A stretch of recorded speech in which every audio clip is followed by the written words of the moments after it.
আমাদের জাতীয় চলচ্চিত্রের যেসব নিয়ম সেই সব নিয়ম মেনে কতগুলো চলচ্চিত্র তৈরি করা হয়, এবং বাংলা সিনেমার নলেজ আমাদের এই নতুন জেনারেশনের কয়জনের আছে?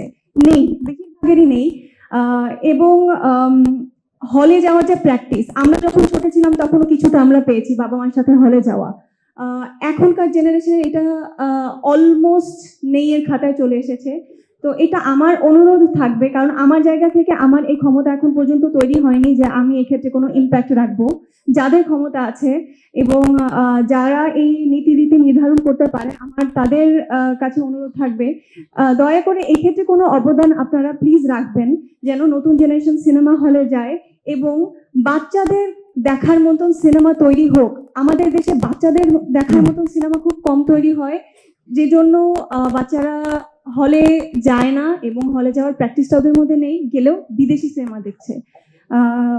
এতটুকুনি যে এই জেনজির মতোই আরো স্ট্রং একটা জেনারেশন যদি তৈরি করতে হয়, জেন আলফা, ওদের জন্য সিনেমা বানাতে হবে, সঠিক শুদ্ধ বাংলা সিনেমা বানাতে হবে এবং ওদের মতন করে। সাবজেক্ট অনেক আছে, শুধুমাত্র ক্রাইম থ্রিলার এগুলো সাবজেক্ট না। আমি এগুলোর এগেনস্টে না, তবে একজন দর্শক হিসেবে আমি সব সাবজেক্টের উপরে সিনেমা দেখতে চাই। সেটা প্রকৃতি, পরিবার, শিশু, শিক্ষা, সংস্কৃতি, প্রেম, ভালোবাসা, আমি সব সাবজেক্টের উপরে সিনেমা দেখতে চাই।